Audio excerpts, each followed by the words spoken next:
What up? Hey everyone, welcome back to the Cruel World podcast.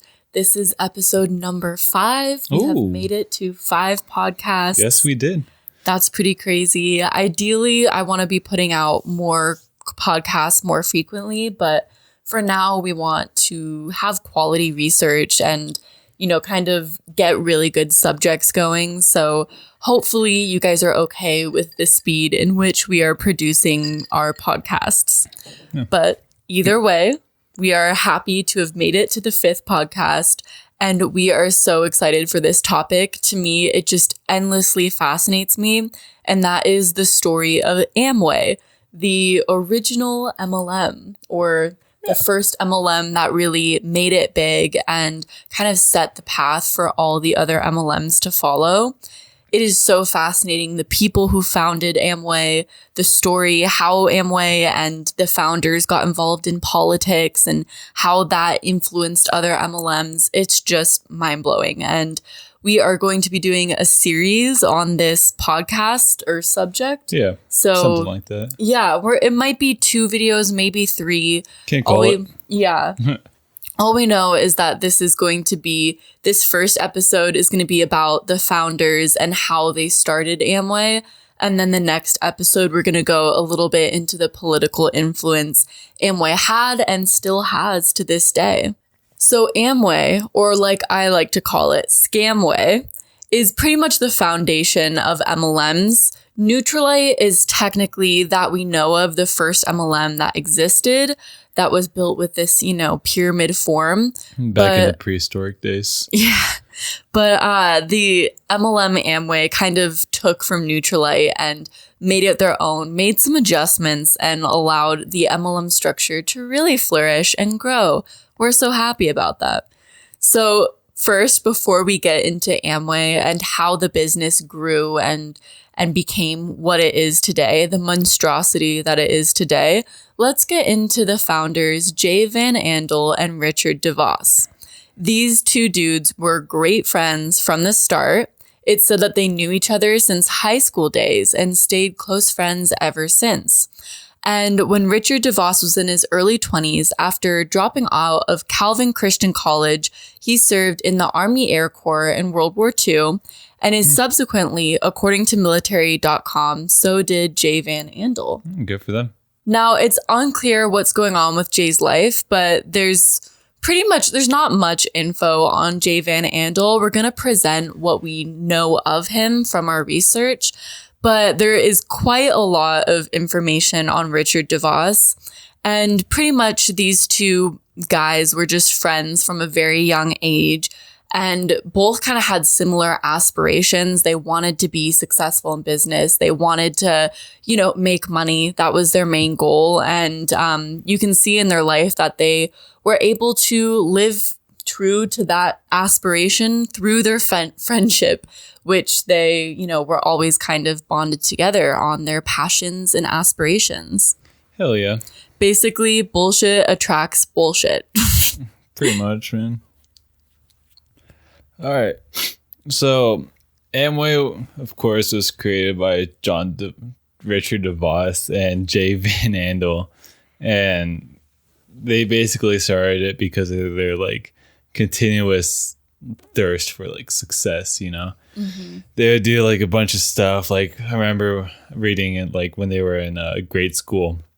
I think one of the 2 had a Model A Ford, the old school 1930 truck. Mm-hmm. And they would run a busing route business during their grade school to drive the kids back and forth for 25 cents a week or something like that, which was around $4 in today's currency. Wow. So pretty hardcore, just making it happen, I guess. Mm-hmm.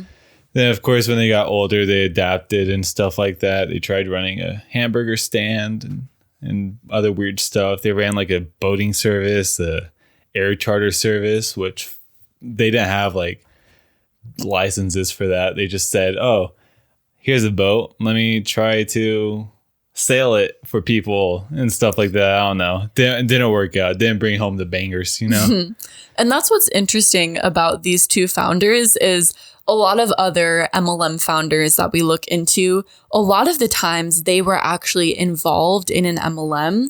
And that's what led to them founding an MLM. And though Jay Van Andel and Richard DeVos were technically kind of involved with an MLM, much of their early life and business aspirations weren't involving an MLM because there weren't any. There were no MLMs. So they were trying to find it's a called system. door-to-door salesmen at the time. Yeah. Like they joined Nutrilite like right after World War II too. So, you know, like right when World War II finished, fun fact, like a lot of soldiers got laid off because you don't need that many soldiers in a conventional warfare type setting.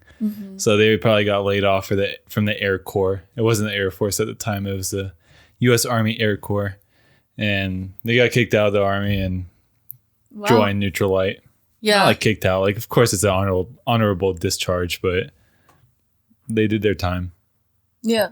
So yeah, after Richard and Jay finished their time in the U.S. Army Air Corps in World War II and were kind of kicked out on their butts, no job, nowhere to go, you know, their previous business aspirations or schemes or whatever you'd like to call them just didn't pan out for them. They kind of had no options or not very many. And so that's when they decided or perhaps stumbled upon the MLM Nutrilite, which to our knowledge is pretty much the first MLM to exist. And it's basically a company that specialized in selling supplements and vitamins in 1939 till present. And that's kind of the majority of MLMs. If you'll notice, the majority of them sell supplements, vitamins, wellness products. Stuff that can't be disproven, but can't be proven at the same time. Still to this day. In 1945, around the same time Richard DeVos and Jay Van Andel joined, the business became an MLM. So at first it wasn't, and they were kind of playing with the business structure and just sort of created the MLM structure. See what works out. There's a whole side of Nutrilite that involves the FTC and FDA involvement, but since this story isn't about Nutrilite and is about Amway, we won't get too in-depth on that. Screw you, Nutrilite. You don't get any of this smoke. So DeVos and Jay Van Andel joined Nutrilite when they were in their mid-20s, and they sold a main product of Nutrilite called Double X. It sounds sexual. Yeah, or it just sounds sketchy. Like, here, buy my nutrition product. It's called Double X. Like, that's... I don't know why. That makes me think of, like, death and, like, stuff like that, not health and wellness. But funny enough, or interestingly enough, Double X was a profiting multivitamin with a monthly subscription of $20 a month that members must pay. $20 a month in the 40s, that's hardcore, man. Yeah. I don't know the math, but that's a lot in today's currency. Yeah. Jeez. With their personality, Jay Van Andel and Richard DeVos's personality, sales enthusiasm, history, and plethora of friends in their old school 1940s contact book, they made their dreams and aspirations of setting the world on fire possible through an MLM. They made it happen. They just kind of, got to work. And it was like the equivalent of Facebook back in the 40s, you know, like just imagine like your old like high school friend in 1940, like Bibby Bob Jr. Yeah. Like, such hey, a good point. Remember me? I have the greatest sales pitch for you. Yeah. Instead of contacting through Facebook messaging. Yeah. Instead of, like Instagram DMs, you had to like go through a contact book and contact people person by person. They had telephones at that time, right? Yeah, sure. I'm going to sound so uneducated. Smoke signals. But it's such a funny to imagine like Jay Van Andel and Richard DeVos contacting their friends and like how to do that without the Facebook messaging system.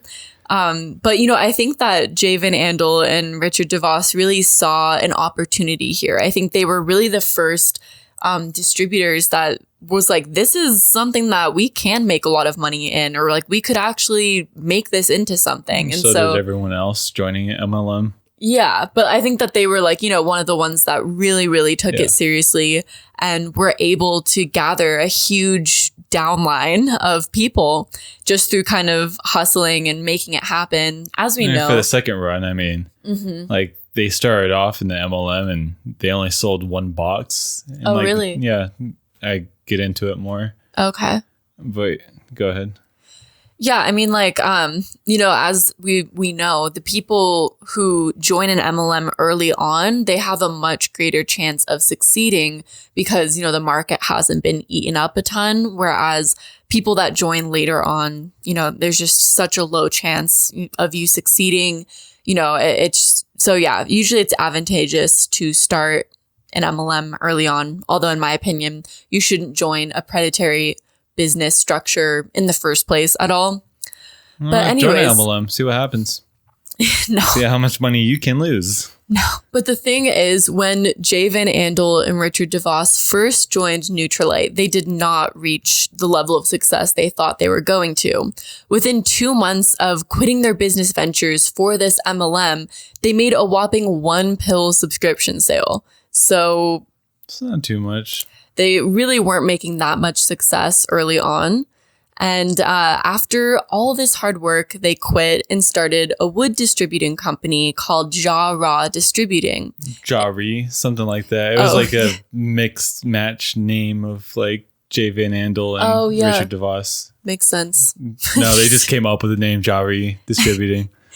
In 1949, and basically that's what they were doing for a while. Yeah, it's just funny. For like a year or so. Yeah, just moving on to business venture, trying to see if something was going to just make it happen really fast. These are the types of people that create scams, honestly, are people that just want that instant gratification, they that get instant rich quick. success. Yeah. It's literally in the name. Within a really short amount of time with Ja Redistributing, Jay and Richard were able to accumulate over 2,000 employees to sell their wood from South America. Good for them. Shortly after gaining success in their wood company, Richard and Jay's old Nutrilite sponsor invited them to a Nutrilite rally in Chicago. How scammy. Like, hey, I see you guys are doing good. Why don't you come over here? Come on down. Give us some of that money. Yeah, for real. Yeah, I mean, like, it's really interesting to me because just how they kind of stumbled back into MLMs, because it seemed like they were feels like doing they were like successful. climbing up a hill, then like they just got smacked by a boulder and just rolled all the way back down the hill of joining an MLM again. Yeah, but I think that's what MLMs do so well is they kind of, it's this alluring thing of like, oh my gosh, I could make money practically doing nothing if I just get distributors under me, or like all of a sudden I'll have this passive income. Gotta put some work into it, Yeah. Just gotta buy some more product. Yeah, I mean, it's just it's really alluring for a lot of people. I think when it just never pans out for a lot of people, and you'd think especially when they tried before and didn't sell. Like you kind of see what happens when you join an MLM, bro. Like you buy all this crap and you don't sell it. I don't know. Yeah, weirdos. These guys. When Jay and Richard arrived at the rally in Chicago, the two didn't see your casual door-to-door selling type of people at the rally. Instead, they saw a hotel ballroom filled with motivated troopers of wealthy business people who have been in the Nutrilite game for years, and that got Jay and Richard excited for Nutrilite again. Just rock hard for Nutrilite. So they got back on a plane to their hometown of Grand Rapids, Michigan, and gave Nutrilite another chance. Oh, how kind of them. Now let's make this clear, like crystal clear, like the clearest of clear. This is what MLMs want you guys to do. They want you guys to fail the first time, then give them a second chance and do it a second time. Yeah, I think a lot of it is like a vicious cycle where you get like, you get so like enticed with this idea of, you see all these people around you who look really successful, who are living the dream, at least they're claiming to. And, a lot of them claim that they did it with ease, and you want to do that. And then you try it and you fail and just doesn't work out. Like, yeah, let's take it to the source. Well, the secondhand source. The FTC says, the Federal Trade Committee, yeah, whatever the hell. They Federal say Trade Commission. They've done multiple studies on multi-level marketing, businesses, schemes, scams, all that stuff. And 99% of the people that join, they lose their money. And the 1%, like, people think like, oh, well, there's a 1%. I have a chance to become the 1% that makes like a bunch of cash. No, 50% of that 1% make only over $100 in commission revenue and profit. I didn't even know that. I found that like hidden in the archives. Yeah. I'll link it. I mean, but I think that, since so much of the MLM culture is around purporting this lifestyle, claiming to live this lifestyle of luxury and being successful at what you do, a lot of people become convinced when they fail that it was their fault. Like they did something wrong. And that's why it's so easy to jump back into another MLM. Well, I didn't reach out to enough people, or I reached out to the wrong person. I was too aggressive trying to sell my product. Yeah, or I wasn't aggressive enough. And so you convince yourself all of this was my fault. And if I try again, it'll be successful.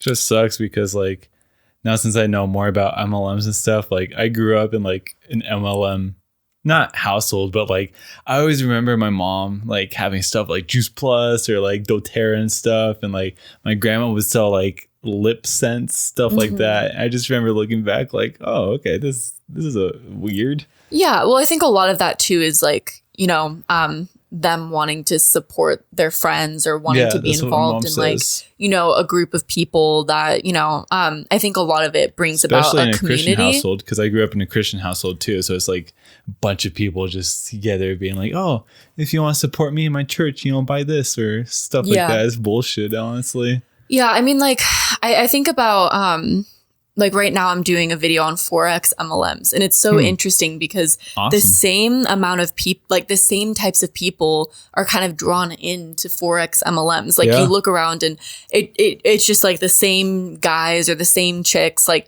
just the same people, and so I think certain MLMs kind of attract like-minded people. Like you can think of the LuLaRoe audience, you can think of the Arbonne, you can think of the iMarkets Live Forex trading audience, and they're all kind of a similar group of people. So it kind of, gives you this sense of community or belonging, and you get to connect with people who are like you. Like LuLaRoe, it's a lot of women who, are trying on leggings and wanting to be, comfortable with their bodies, and that's alluring. Or, Forex, it's a lot of people who want to get rich or have success, and bro, they're motivated. A secret? And exactly. They want to get rich off the stock market. And so it attracts similar people.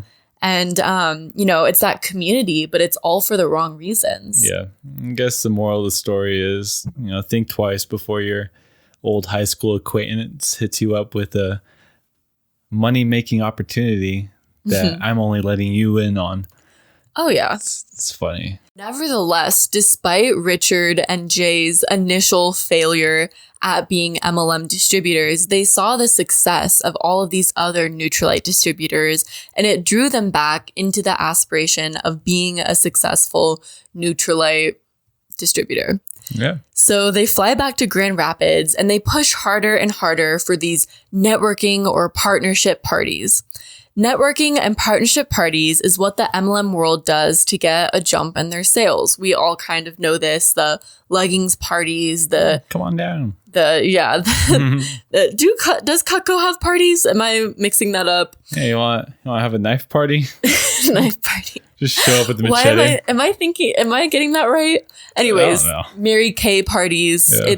It's a great way to mix distributors and potential clients that you can expose to your product, and then get all the other distributors to kind of talk positively about the products and being involved in the company. And, these people are kind of, in a party or social environment. They're more relaxed. Pressured in there too.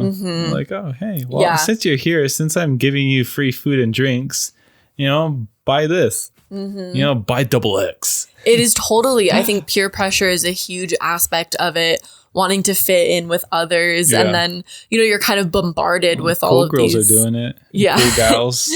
Yeah. So these parties are where Rich and Jay struck gold. That's kind of where they found the source of, we can actually get a lot of people to sign up and get a lot of sales from this. Yeah. And they had their reputation now. They took their wood distributing company to an MLM, so it was just like, oh, look at these dudes. They just showed up for a second run with 2,000 to 5,000 people now, employees to distributors. Yeah, they basically had this this network already built in from their previous company, and they just took that and plugged it into the MLM. Kind of like a lot of influencers nowadays use their following to, kind of plug that into their MLM that they're, selling. Yeah. Now, since we have you guys here real quick, buy our product. You follow us. If you want to support us, buy this.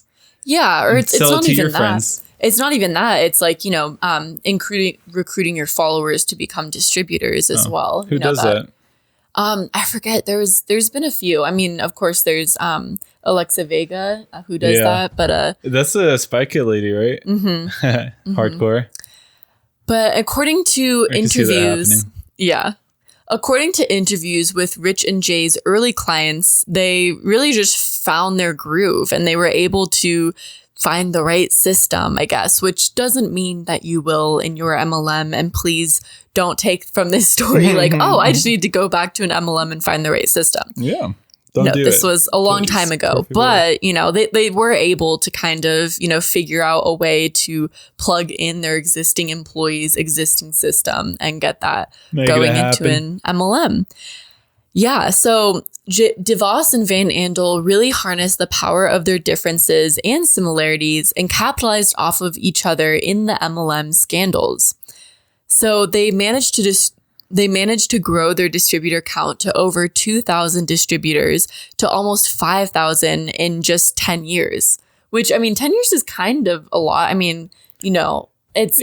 Just shows to gain actual people, especially back in where MLMs were kind of had shaky foundations and whatnot, everything's post-war and whatnot. We're still in big industrial companies, and you have this guy come up to your door being like, hey, you're trying to just quit your day job. That's true. There's no social media. There's no sell this pill, sell XX. Yeah. There's absolutely zero social media. You're just all kind of doing it from the ground. Yeah. But this is all in Grand Rapids area too. Grand Rapids, Michigan. So unfortunately, around the same time, or, fortunately, the duo were growing their Nutrilite sales distribution in 1958. It's going hard. There was also some hardcore turmoil going on between Nutrilite corporate. Nutrilite wasn't actually one whole company.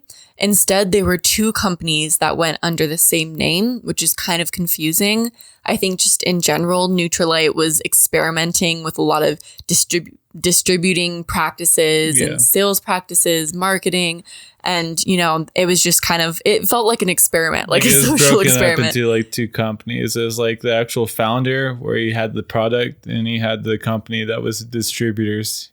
So they didn't like each other. Yeah. So there was kind of a feud going on between the founder, who ran the manufacturing, and his distributing owners, Lee Meitinger and William Castleberry. Those were the distributing owners. The founder was Carl Renborg. Yeah. Through a lot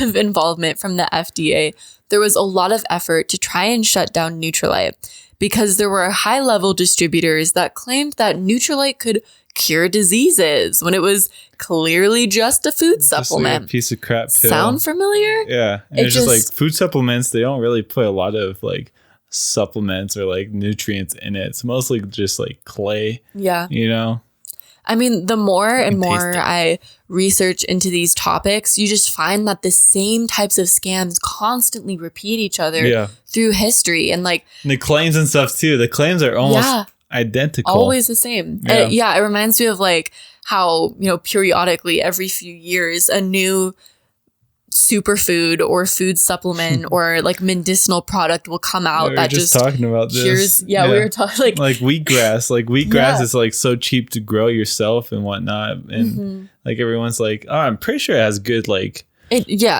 benefits, but like to charge like $10 at Whole Foods for a shot of wheatgrass, like come on, man. Yeah, we were kind of talking about how, it's you get these certain foods that are really cheap to grow and in mass, and you market them. I mean, they have some, benefits or beneficial properties to them, but you just market them as this like incredible superfood cure-all to everything. Yeah, you'll be like LeBron James if you drink this. Yeah. And then all of a sudden, you can mark up the price an astronomical amount and just sell it. And then, the fad will kind of go down, and then it'll be like a new thing. Up. Like it was quinoa, then it was kale, then it was wheatgrass, then it was celery juice. Ginger.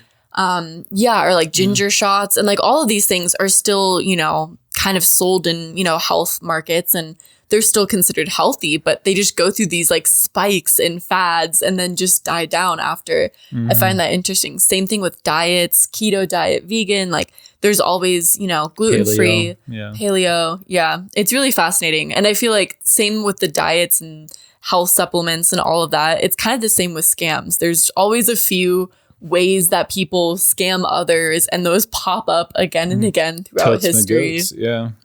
Yeah. It happens, It's just like life in general is just like this giant circle of madness, Yeah. And we're just bound to repeat everything. Yeah. I mean, it makes me sad because I mean, that's why they always say like, I forget the saying, but it's like learn history or it'll repeat itself. Like history repeats itself. It's going to repeat itself. Yeah. I'm hoping that like through our channel and podcasts and everything that at least learning about these scams and the past scams and present scams will help people be able to avoid future scams more easily. That's like, I mean, that's my main goal with everything that we're doing. My main goal is to blow up and act like I don't know nobody. Oh my gosh. I'm just kidding. But yeah, so there was a lot of effort to try and shut down Nutrilite because of these wild claims that, their supplement XX can cure XX can cure your cancer. Well, this was happening at the same time. The two Nutrilite branches were constantly in conflict because of disagreements. And Carl, the founder or manufacturer side of things, was tired of the two distributors and gave Jay Van Andel the chance of a lifetime, basically. Carl, the owner, told Jay that he was going to fire the distributor owners, Lee and William, and give that branch to Jay Van Andel. With this huge opportunity, Jay was about to go from a distributor to a CEO of a distributing branch. Good for you, man. Which was, the big bunks. The big bucks. The big bunks. Yeah. Ever since we've watched The Walking Dead, I can't stop and think about Coral. Yeah. There's this whole YouTube video on where it's Planet Blue, where they're talking about the coral reefs and whatnot, and every time that the narrator, I think it's Morgan Freeman, says the coral reefs, there's a snippet of the homie, that one guy from The Walking Dead saying Carl. Yeah. This coral reef. Yeah. Right when COVID kind of started doing its thing. Started working through started working through the systems. Yeah. That's we were kind of on our initial lockdown. We just burned through The Walking Dead. It was kind of fun. It was great. My work, the military was just you guys just stay home and chill. I'm like, okay, this is gonna be a great time to organize the house, freaking not go to the gym, but be more educated in life and whatnot. I'll start college, whatnot, and stuff. No, our sleep schedule turned into going to bed at like 4:00 in the morning after we burned through like a season of Walking Dead, wake up at like 4 p.m. and rinse and repeat. It turned into a really unhealthy habit. Yeah. It's funny. It's like when you have free time, sometimes you just use that free time more unwisely. Like I'm on leave right now for Thanksgiving, and like I'm trying not to be lazy. Yeah. Like what I usually do. But I do think sometimes it's okay to be lazy. You know, you don't always have to be productive. Yeah, that's what we say all the time. Yeah. But anyways, now that Jay got this offer to basically be a co-owner in a way, it meant that he would have to leave Richard DeVos. Aww. And, you know, their power couple duo dynamic would disappear. Their bromance would be over. Yeah. And this would be kind of detrimental to the whole legacy and friendship. So after a long, meaningful discussion with the Nutrilite organization and Rich and Jay's top distributors, they all came to an agreement that Rich and Jay would rename their distributor team to American Way and start to sell another product. Yeah, which is like pretty surprising. Like they all sat down, like all the main distributors, the Nutrilite owner and stuff, and they agreed to like have them leave for a little bit. Yeah. It's weird. It was like a fucking neutral breakup. Which is so interesting because you'd think that the owner would want them to stay in Nutrilite. You literally have like 5,000 people. 5,000 distributors. You're bringing in money. Yeah. So it's really interesting. But they were basically like, you know what? This whole company is a mess. We're going to go start our own company. And take our distributors with us. Gross. I'm sorry. It's okay. And take our distributors with us and, just do our own thing. But thank you, but no thank you. Thank you. Next. So wasn't that like a song like a couple months ago? No, but with quarantine, I don't blame you for thinking it was a couple months ago. Last week. Mm-hmm. Brain is just mushy. So Amway was founded in 1959, after Jay and Dick, like they knew like the MLM way. They had their distributors. They had the idea. They had the dream to sell door to door and whatnot. They knew how to do it. All they needed was a product. Yeah. But wait, I do want to say, just think for a second. Before Amway was founded, think of like when people say, oh, you can make all the success and you can like become a multimillionaire off of MLMs. Think of Jay Van Andel and Richard DeVos's like progression to where Amway was even founded and how they like built themselves up. They went from, just starting these businesses that would fail zero to hero to starting a business for wood that, was selling some rock hard wood. That was fairly successful, and they gained employees, and they took those employees, plugged them into Nutrilite, grew even more, then took those Nutrilite distributors and created Amway. Like there was a buildup, a huge buildup over a very long period of time. I mean, even just their time in 15 Nutrilite. Years or so. Yeah, over 15 years. So, saying, oh, you can join this MLM and be successful. Not even the founders of one of the original MLMs. 2 decades. To gain that success. So that's, I wanted to like debunk that whole thing that people are saying about like being success or like using these figures as an example of how you can reach success in MLMs, because it took a long time and there was a lot of failures along the way. Right. Yeah. So back to the story here. So, Jay Van Andel and Richard DeVos are just thinking about like brainstorming, like what are they going to sell next and whatnot. So they call a meeting for their top distributors. They bring all the top distributors, which they have them all over the world. Well, all over the Midwest at this point, like Ohio, Wisconsin, Michigan and whatnot. Yeah. And they bring them to Grand Rapids, Michigan to talk about a new product to sell. And the DeVos and Van Andel team thought it would be a brilliant idea to sell a car wash, not like a car wash, like factory where like you drive through and like have all the little lights and the tricolor foam rinse shine. No, but like a bottle of car wash. Yeah. Just imagine a freaking car wash MLM. Hey, you want a shiny car that cures your hepatitis? No. false claims. Just imagine the FTC cracking down. If I was an FTC agent and I saw a car wash MLM making false claims that like it cures like your athlete's foot, I'd be pissed off. I would be so over the world at this point. It's so interesting, but I actually think in a weird way it's really smart because it's such a basic product that like everyone needs, and you know, because not really. You just use dish soap. Well, man. I guess, but like it's one that like, you know, it's like a household staple, and that's kind of like I think every old house has like a bottle of like blue rinse and shine. Yeah. It's so weird.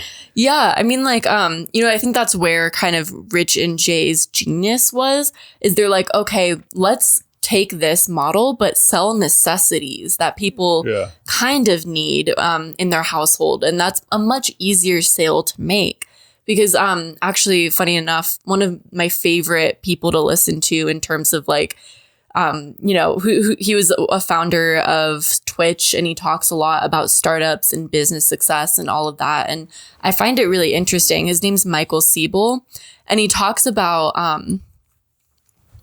and Michael Siebel talks a lot about the difference between a need and a want, or like a necessity versus, you know, just a frivolous thing to buy, and how important it is for a business to sell a need versus a want, you know, medicine versus a supplement. And, you know, that's kind of a make or break for a lot of businesses. And so they were like, instead of selling this supplement that like some people can buy if they want it. Yeah, like not everyone wants to be healthier. Yeah, I mean, and like not everyone trusts supplements. Not everyone wants them in their life. Like, you have all the reason to not trust a supplement because like I remember back in like 2016-ish, there was this supplement called Mr. Hyde pre-workout. Oh, yeah. It was funny because the Army is like really keen on like supplements and stuff because like we can't have any like narcotics in our system and whatnot. But Mr. Hyde had methamphetamines in it and Adderall and whatnot.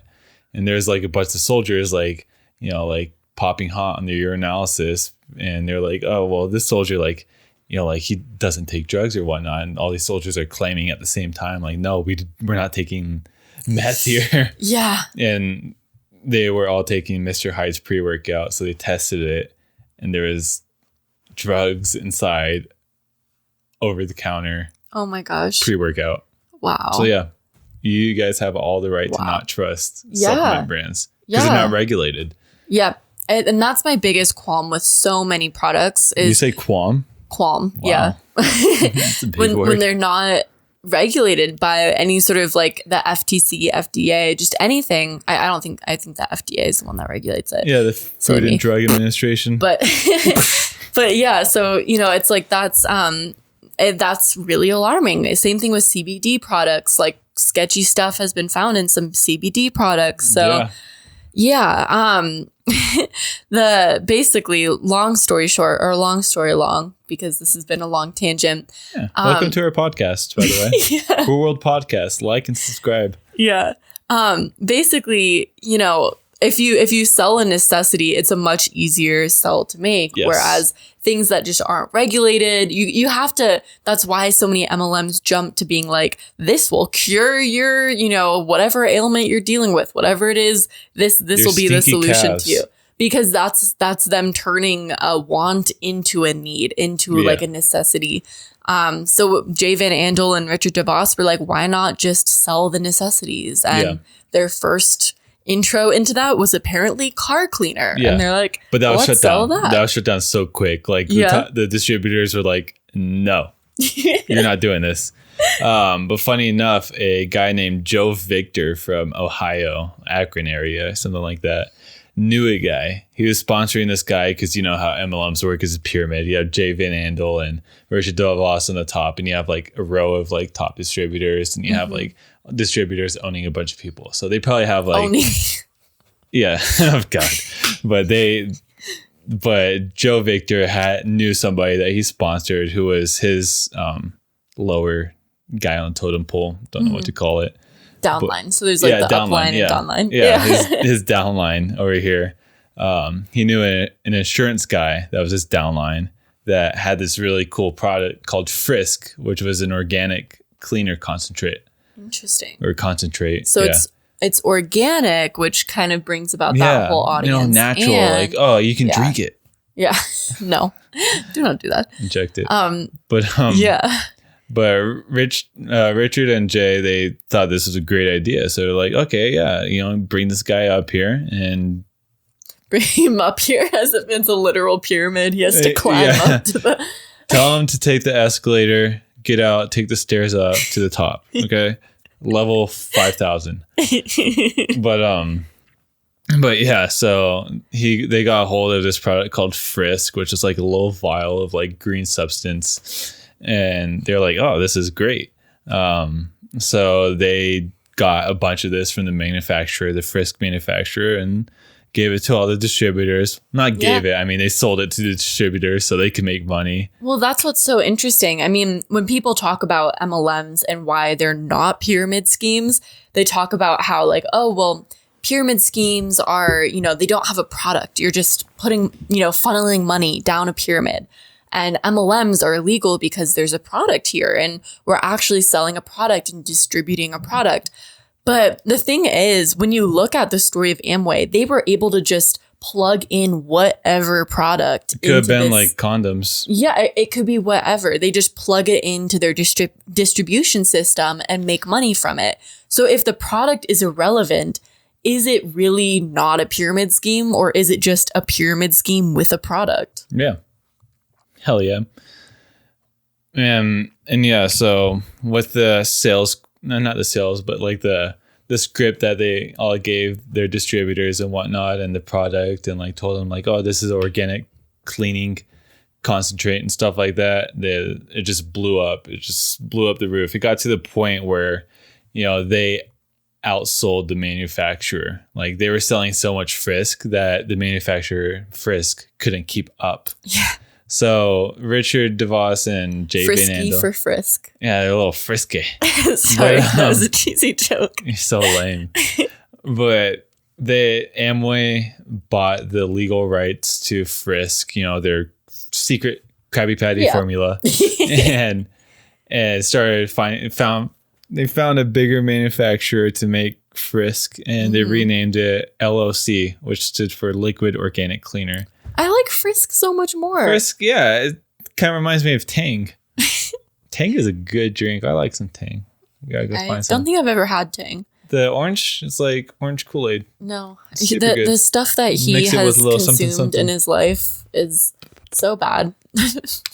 Some good stuff right there. Okay, is it just Frisk bottled and sold? Because it's an organic cleaner, right? Yeah, it's a concentrate. Is that all Tang is too? They just took Frisk and bottled it up to drink? A drink. Yes, pretty much. Fucking good water. A little soapy though. But they named Frisk LOC. Like that's honestly pretty lame, if you ask me. Liquid Organic Cleaner. So shortly after they, got the rights to LOC and whatnot, they were able to sell more and more and more, and they got a lot more success from it. But you know how MLMs work. They don't want to just sell one product. They opened up a whole line, which was like more cleaners, scented cleaners, a lot more cleaners, and laundry detergent. They were able to develop a laundry detergent called SA8, and it was like a bundle deal that they would sell to, their victims, and that blew up even more. So it's just like Amway found their groove basically, and door to door sales and whatnot, distributors, and they just started selling household products. Yeah, it's easy. Like I love organic cleaner, like Murphy's, or not Murphy's. What's the soap that we always get? I know exactly what you're talking about, but I can't think of it. It's in this like green bottle. It's so good. It smells so good. It makes me so happy when I smell it and drink it. Yeah. I mean, I think that, it's household items are they're an easier sell to make because they're a necessity. And, oftentimes they're fairly cheap. It's not like a huge thing to jump through. And like, the thing is, like LOC and SA8, it wasn't entirely expensive too. Like it was affordable. That's how they were able to get them. Even when like, because how does a pyramid scheme work? Like they sell at wholesale, and distributors sell it for a little bit more expensive, right? It depends, but usually, there's a ton of ways in which you can make money, and there's a ton of ways in which, the MLM company can structure their company. Okay. Like the two most common ways is either, you have to, as a distributor, purchase a starter pack. That's like a certain bulk amount of stuff that you're supposed to sell. And then, you're supposed to continually update your stock. And but the more ingenious or evil genius MLMs have a monthly purchase requirement, so that in order to be a distributor, you're required to purchase this amount. I think actually Amway does something called Ditto delivery, which is like a monthly, automatic replenishment of products. Sucks. And, I'd be so pissed. And so it depends, but that's kind of the main ways in which they're able to get distributors to constantly purchase product. Right. And then as a distributor, you can sell the product, or you can recruit more people, and recruiting is just the most favorable thing and that's what makes it a predatory business practice. Yeah. I mean, how often do people actually just go and sell Amway products like a storefront? Not often. No one. Rarely ever. Yeah. At first, so Amway was like a pretty big craze in the Midwest at this point. Like, telemarketing wasn't really that big of a thing, back. This was like in the 1950s ish. Yeah. But they wanted to expand more because that's what money hungry people want. So Jay Van Andel and Richard DeVos, they got a little van and whatnot, painted it Amway, and brought like a bunch of product with them and drove across the country, spreading the Amway gospel. Yeah. Across the country, and that was able to gain a lot more traction too. So they just started expanding more and more. They're like an invasive species, Yeah, I mean that's really at that time it's really interesting because instead of it's really where word of mouth marketing can be so effective, because instead of, you as an individual going from place to place to place or paying for marketing material here and here and here, you basically, market wherever you can. And then those people join, and then they market as well. And then their distributors market. It got really popular, especially with like the whole organic key buzzword. Yeah. It's that's why MLMs fascinate me so much, is it's basically taking word of mouth marketing and creating a business from that aspect. It's a predatory business, but that's Myers, really fascinating. That's what it's called. Myers soap. Boom. Just because if you think about where you heard about Uber or Facebook or driver, Instagram. Yeah. If you think about where you've heard of all those companies, majority of the time it's through a friend telling you about it. And that's word of mouth marketing. And what companies like Amway were basically able to do is they tell friends about the company, and then they tell friends, and they send out flyers, and then they do this aspect. And, it's just a way to spread so easily as a company, instead of having to legitimately market yourself and get the word out, organically, or just have organic word of mouth marketing where people just genuinely enjoy your product and share it. Instead, it's like incentive word of mouth marketing. Yep. Yeah. So with their main products, which was LOC and SA-8, they're able to, spread the word about, their company and whatnot, and showed people like the MLM structure and whatnot, being like, oh, you have no life experience. Well, you don't need it. You can go to, your mother-in-law's door and sell home products. Yeah, home products, and she's going to feel so bad for you and buy it. Yeah, I think the genius of it was it's such a practical thing. So like it's harder to call it a scam right out the bat, and therefore easier for it to grow and just fester into. Yeah, totally. Especially with Richard DeVos's and Jay Van Andel's personality. Like, I forced myself to listen to about an hour of Richard DeVos speeches and whatnot, and like he's a storyteller. Like he's a pretty good speaker and whatnot. And like it sucks because like LOC and SA8, like they don't have like any FDA or any like hard reactions like Monet and stuff like that. You know, you get hair reactions, or like doTERRA, people hive up and whatnot. Like there's not a lot of cases about the product. It's the structure of the business. Yeah. Which sucks. But that's the thing is like it almost, you know, it seemed so practical up front that it took people a long time to actually realize, oh shoot, this is a scam, or like this is really bad for what the devil? So many people, but it's already spread so fast and like, you know, so wide that, you know, it's impossible to stop. Actually, fun fact, I don't know if you knew this, but one of my first interactions with an MLM was a couple trying to recruit me for Amway. I remember you told me that. Yeah. Do you want to go over the story? Sure. So it just, I mean, it kind of has a little bit to do with what we're talking about right now. But basically, you know, I was approached. I was walking around San Juan Capistrano, kind of near the nursery area.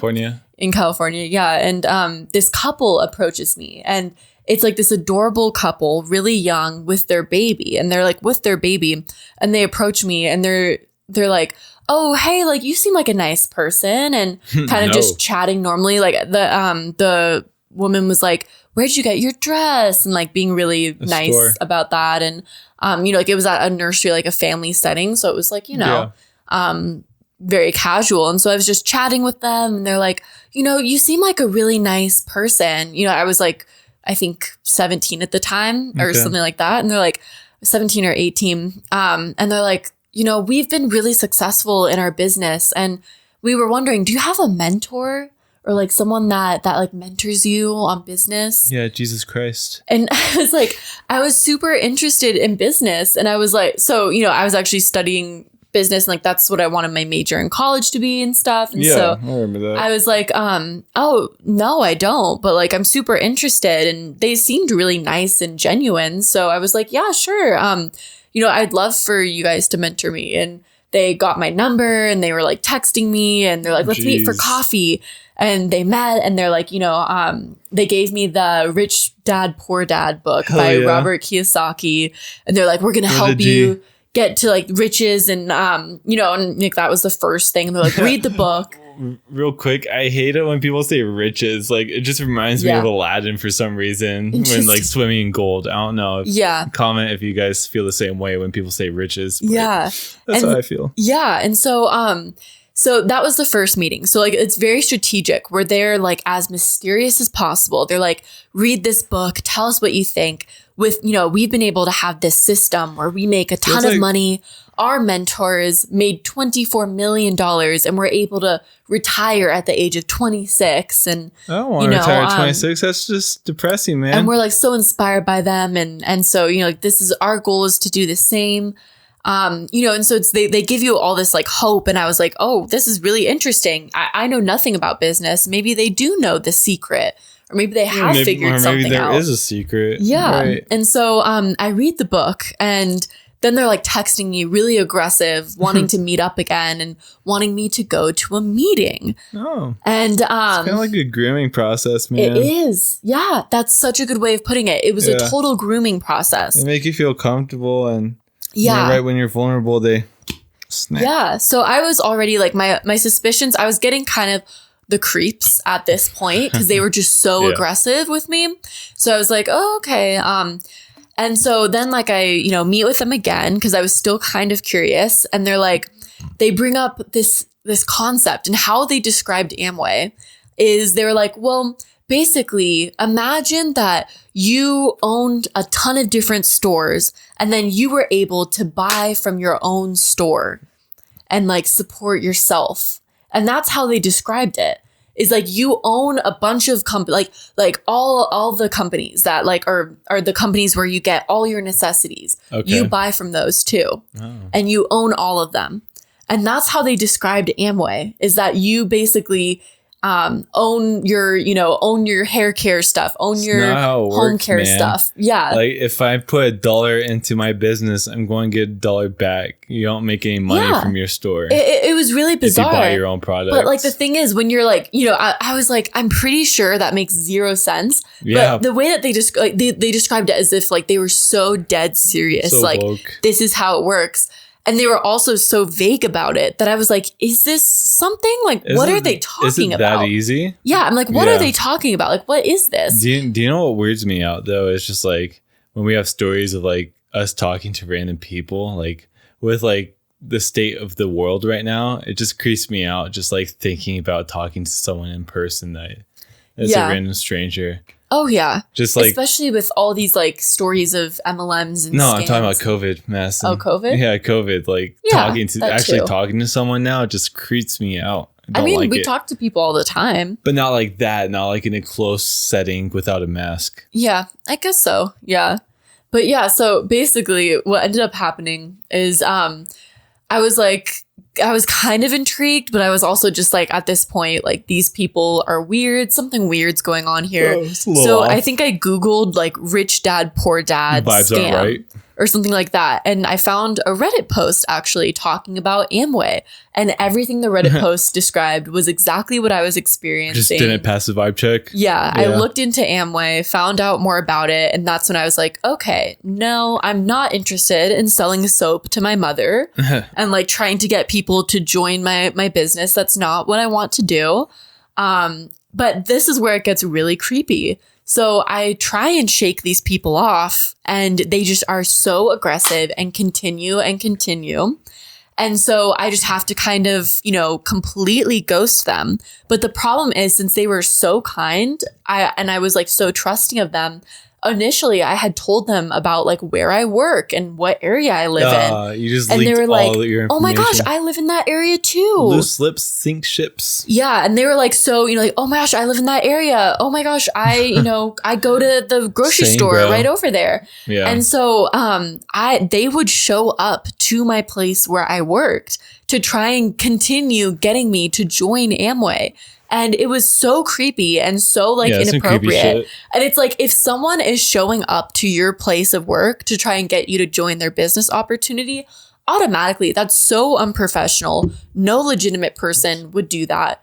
Run for the hills, block them. If there are no hills, run somewhere else. Yeah. If they get really creepy, obviously report them to the police. But that was my interaction with Amway, which made me like really fascinated with the story of it, because it was just such a bizarre experience. And I had never at that point in my life experienced anything near that. It's just like, it makes me think like, it's just so funny how MLMs work. Like it feels like you guys would be a lot more successful just being a storefront product, like having like an Amway store, like instead of Walmart, it's Amway.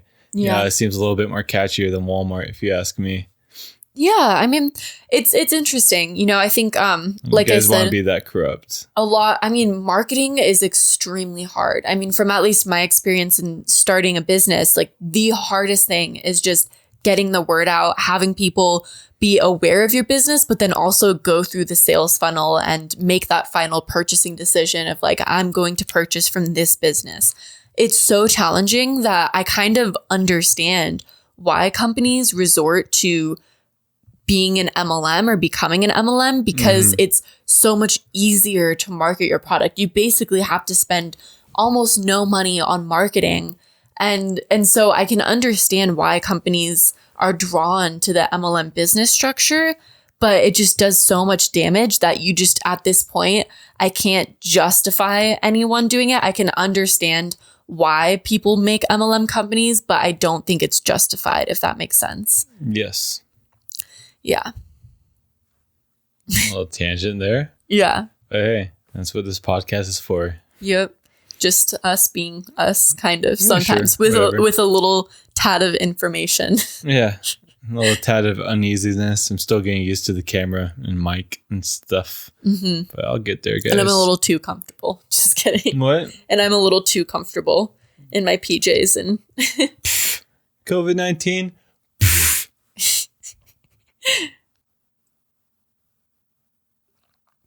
Smell that. Is it soapy? I mean, my smell's weird too, but I've been just going for it. Oh, Okay, seriously, dude. Riley. Bad.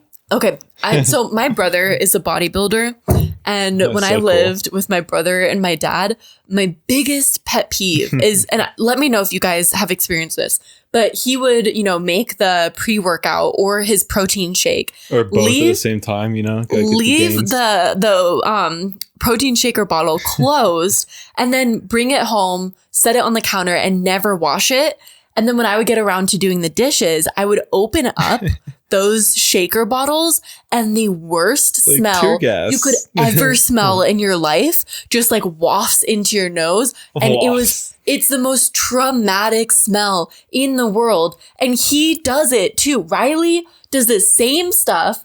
And so now like some of our protein shaker bottles have this like horrid stench embedded into the bottles, and it's just the worst thing. It's just character, Maddie. I'm just like gagging thinking about it. It's so traumatic. And I've told him at this point, the next time there is a protein shaker bottle like that ends up on the counter, locked in, sealed with this like horrid like nuclear of smells, like nuclear smells. Yeah, nuclear doesn't smell. Nuclear reactive, like radioactive, disgusting. Bingo. Garbage smell just kind of festering in the bottle. I am throwing that bottle out, and that bottle, this smell is embedded into it. So I tried to have it as a water bottle, and I opened it up, and it's the smell of whatever death, basically. It's the smell of death. It's horrible. Microorganisms. Can you please give me your water? Because mine smells the same. The exact same. Yeah, I was just going for it. No, just kidding. Here you go. I'm like, drink it. I have to get that taste out of my mouth. It still smells a little weird. I know. You're telling me. I almost drank all of that. I'm done with these bottles. I'm not. We're not sponsored by Blender Bottle, unfortunately. Yeah. So if we were, that'd be some bad rep. So going into Richard DeVos's speech and speaking Spitching. His speeching ability. Going into Richard DeVos's speaking ability.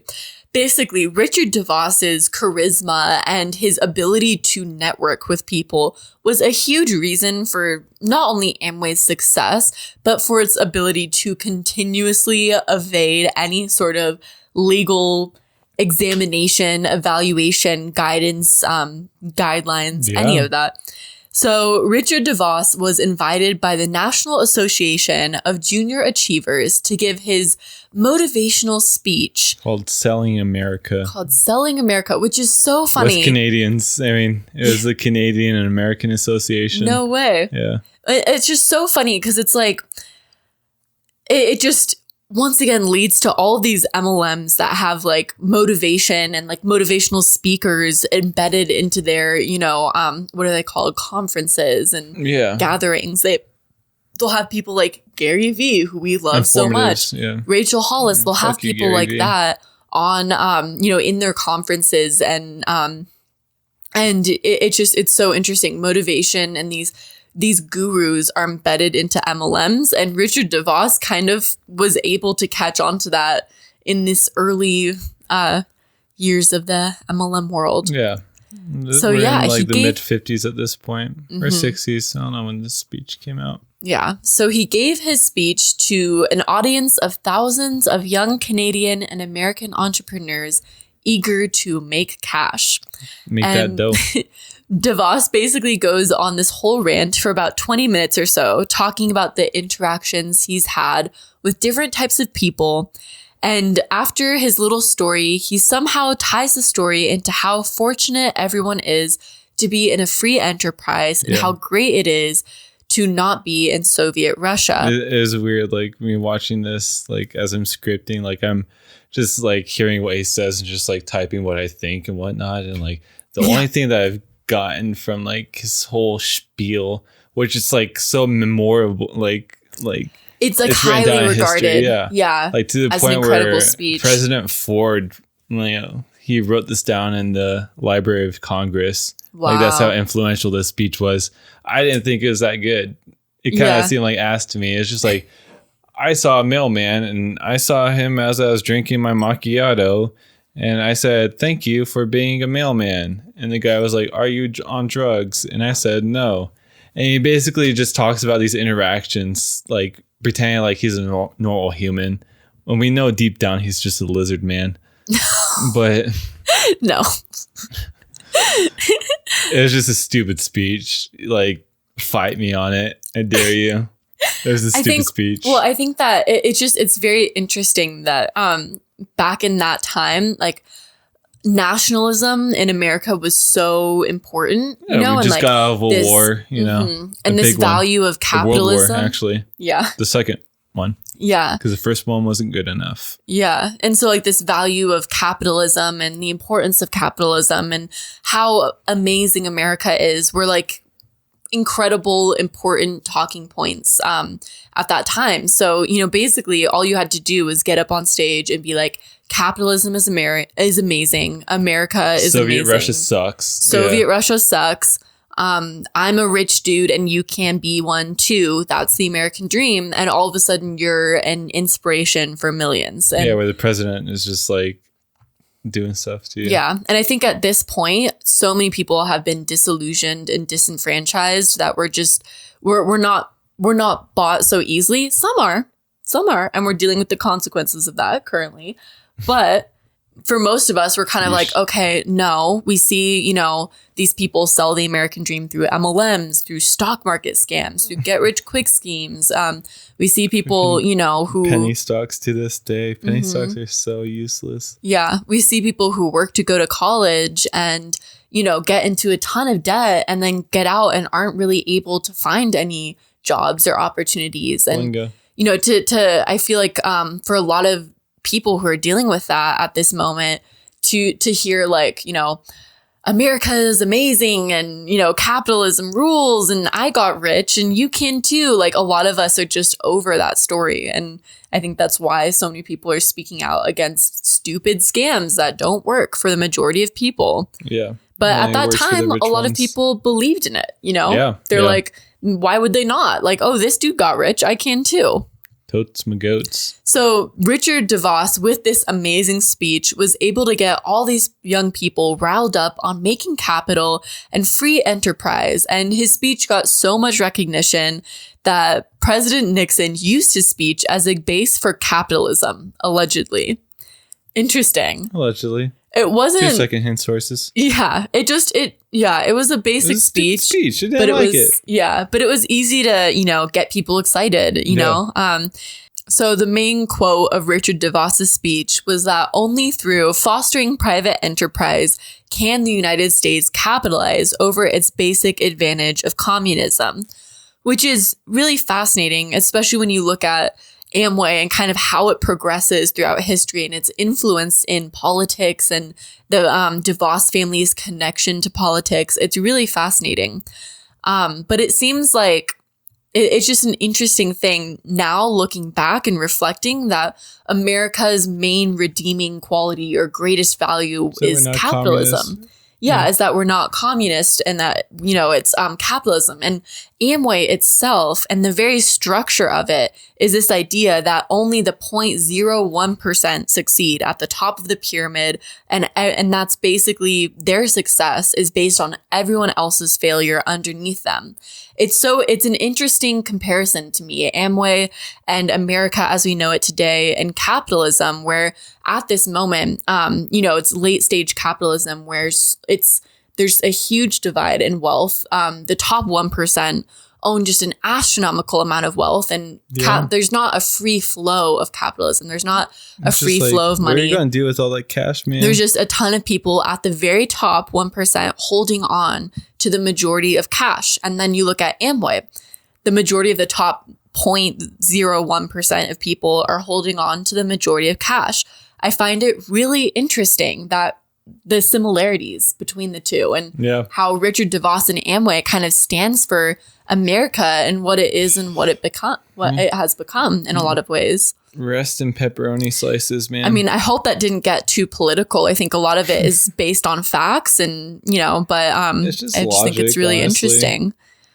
But out of the 40 minutes of Richard DeVos's speech, that's pretty much our main takeaway.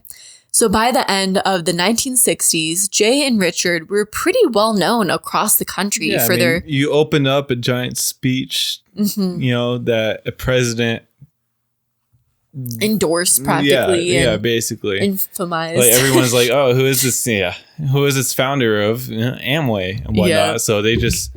Oh, I just hit the mic again. They just shot up the roof, man. Again. Yep. They just keep breaking roofs. Like, it's basically that in the 1960s, it's like that version of going viral. They like went viral. Yeah, they're like famous TikTokers. They're like the Charli D'Amelio of of 1960 or whenever they struck it huge. Yep. Huge. So Jay and Richard were pretty well known across the country. They were, pretty well known by politicians, and sports companies knew about them, and just within 10 years of the company starting. In the summit of 1970, it was recorded that Amway had made their $100 millionth in annual sales in the company. Yeah. Good for fucking you, dude. I think a lot of Amway Don't care. Yeah. I think a lot of Amway and Jay Van Andel and Richard DeVos it just shows a lot of the pitfalls of how to reach success and how you kind of have to reach it off the backs of others, so commonly. Just screw people whether over, you're man. exploiting workers, whether you're, conducting unethical business practices, lying to investors, creating predatory business practices. It just feels like it's nearly impossible in today's day and age to have a successful business without there being an unethical component. And that's really disheartening to me as someone who constantly covers these topics. And yeah, we're at a day and age now where, the average American is making less and less money, over the years. Yeah. So it's just like, feels like people resort to nothing but scamming. Yeah. It kind of sucks. Yeah. It's just the way it goes. I really want to see a lot of ethical companies popping up, but there aren't very many like large successful companies that conduct their business ethically. Amazon. No.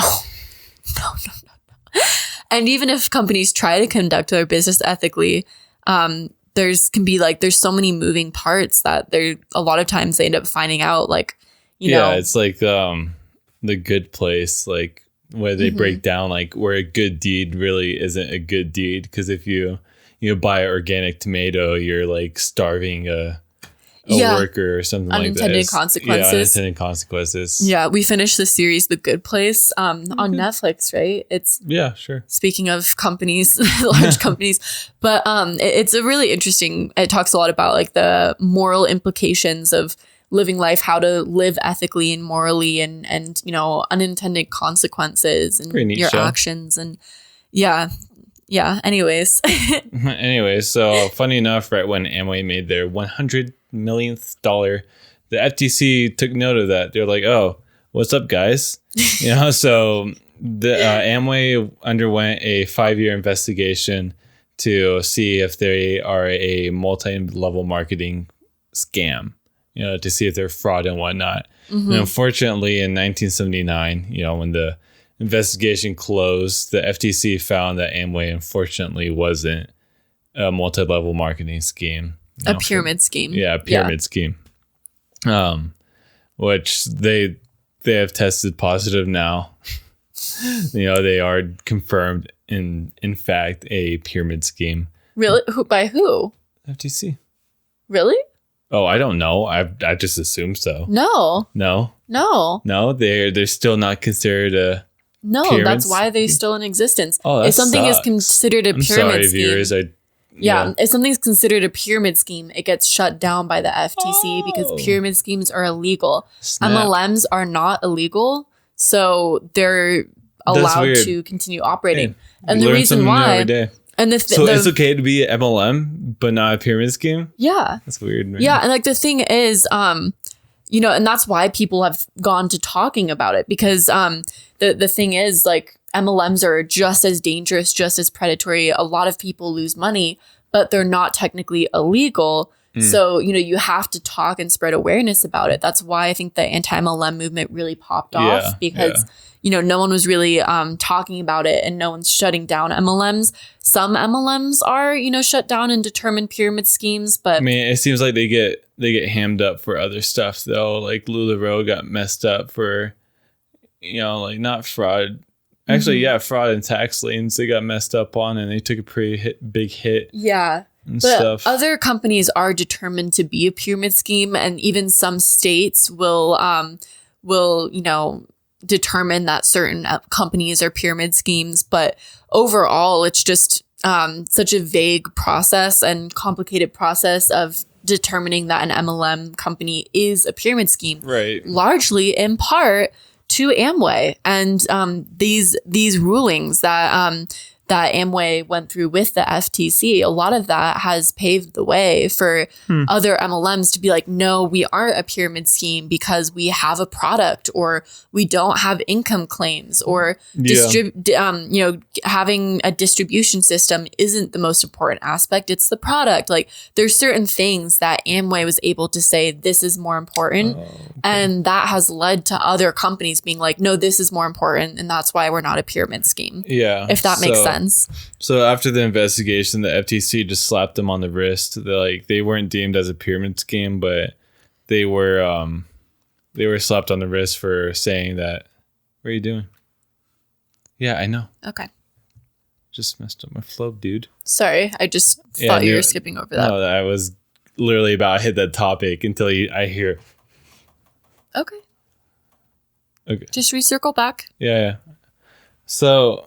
Anyways, after the investigation closed and whatnot, the FTC unfortunately didn't rule them a pyramid scheme, but they did slap them on the wrist for reason A: distributors were not paid to recruit people.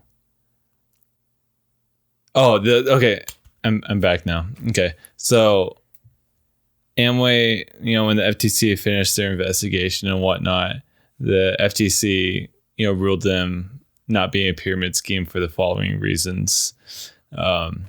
Reason one was the distributors were not paid to recruit people, which is a sign of a pyramid scheme. Reason two, it didn't require distributors to buy a large stock of unmoving inventory. So basically they weren't dumping like fat products onto But that's so funny because you hear all the time of people having a garage full of Amway products. That literally happens all the time. But FTC didn't see that, unfortunately. Screw it, man. I'm just going to go work for the FTC and just like help the process. Watch this video. I'm sure it's a lot harder, than that because you have, lobbying and, people trying to constantly prevent stuff from happening. So, So, the FTC did do an in-depth investigation. I mean, 5 years is a lot of time. Yeah. And they didn't rule them as a pyramid scheme. So, boo-hoo. We'll get them next time. Mm-hmm. I mean, the thing is, a lot of these reasons for Amway not being a pyramid scheme is what so many MLM companies justify now, like in the present day, for why they're not a pyramid scheme. Yeah. Distributors aren't paid to recruit people. We don't require distributors to buy a large stock of unmoving inventory. Distributors are required to maintain sales and the company is, required to accept returns from distributors. For all those reasons, we're not a pyramid scheme. And that's continually the reason, because this FTC situation happened, continued and there hasn't been very much new modern legislation to shut down predatory MLM business practices. So many MLMs are able to continually go back to this 1979 ruling and have that be a justification. And it's disappointing to see that, much of what has happened with Amway and the FTC dictated so many MLMs to continue doing what they're doing, even though it's harming so many people. Yeah.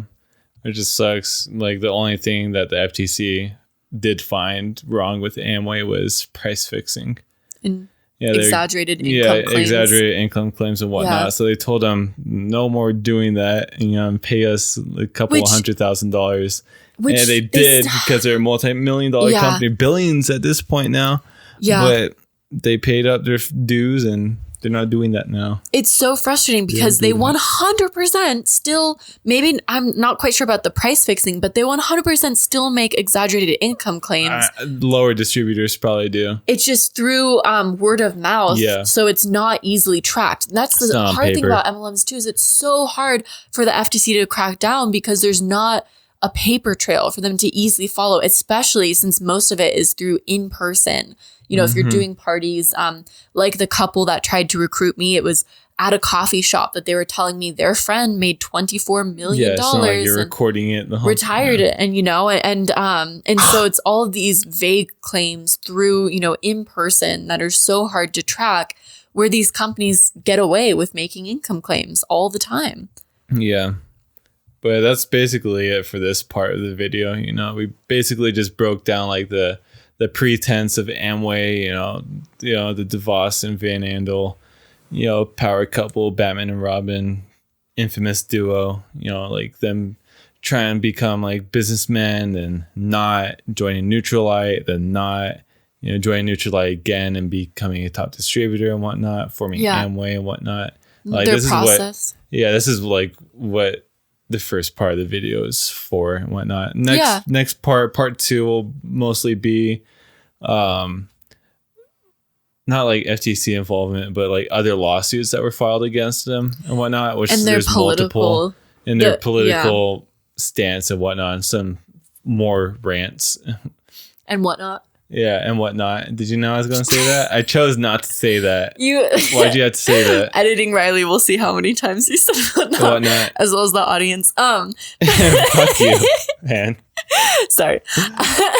But basically, the thing that I'm the most excited for and super stoked about is going into Amway's political influence. No, that's dope. Yeah, it's some hardcore shit in there. Well, it's interesting. I mean, we kind of went into, you know, the FTC and how their, you know, interactions with the FTC influence so much of super future MLMs.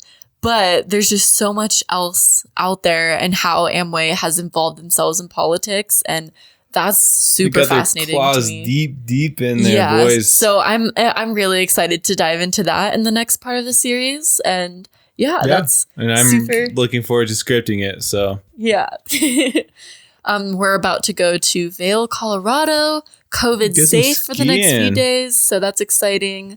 Yeah. And also I always forget to talk about this just because it's like right under my channel, like under videos, integrated in, but I did create merch. He actually helped design some of it. We designed our merch ourselves, which I'm super proud of, even if some of them aren't perfect designs. They were just, you know, designed by us. You can see how we did it on our Patreon too, which we do have a Patreon.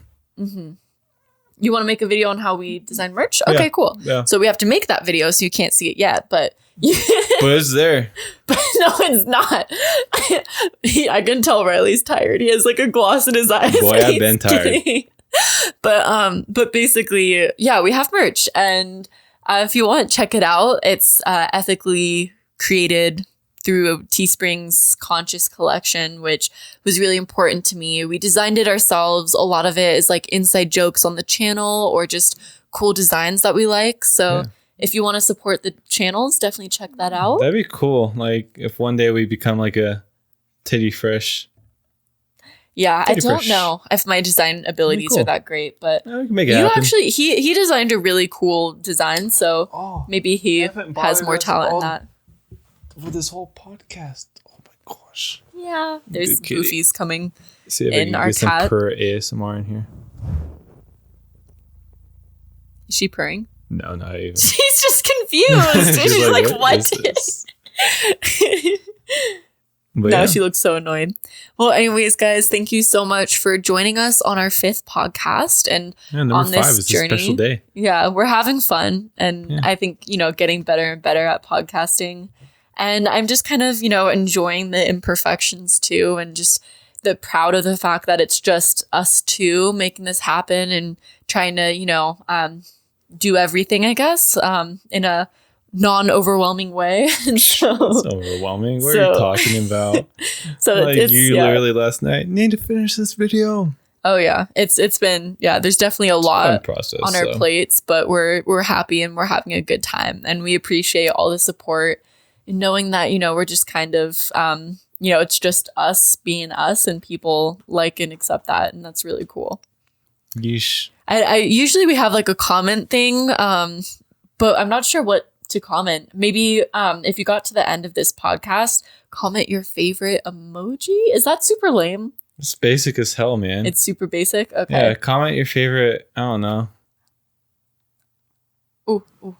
I got it. Comment your favorite number. How about that? You have to bring her neck like right on it. I got the purse. I don't know if your mic sensitivity is good enough, but yeah, comment your favorite number. How about that? I love you. Favorite number? That's even more lame. Name the last person that's been like, what's your favorite number? How about this? Comment what's a really random favorite thing. Oh, favorite wind pattern. No. Comment your favorite word.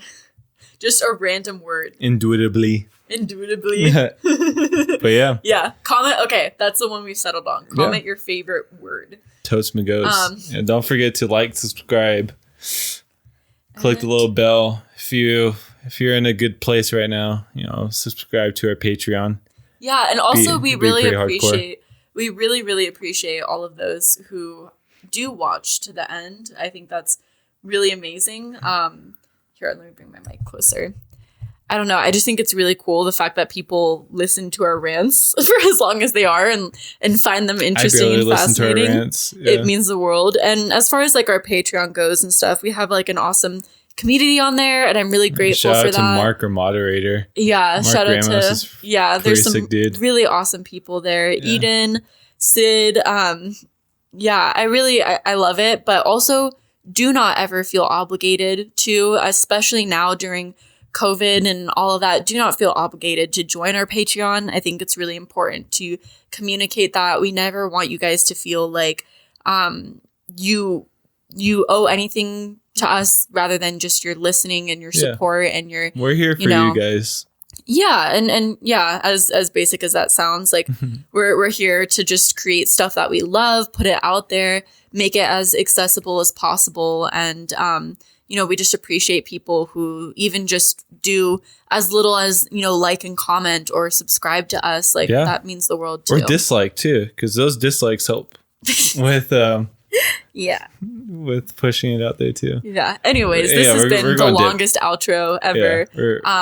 We're done. See you guys later. Peace out. Look at these precious pearls.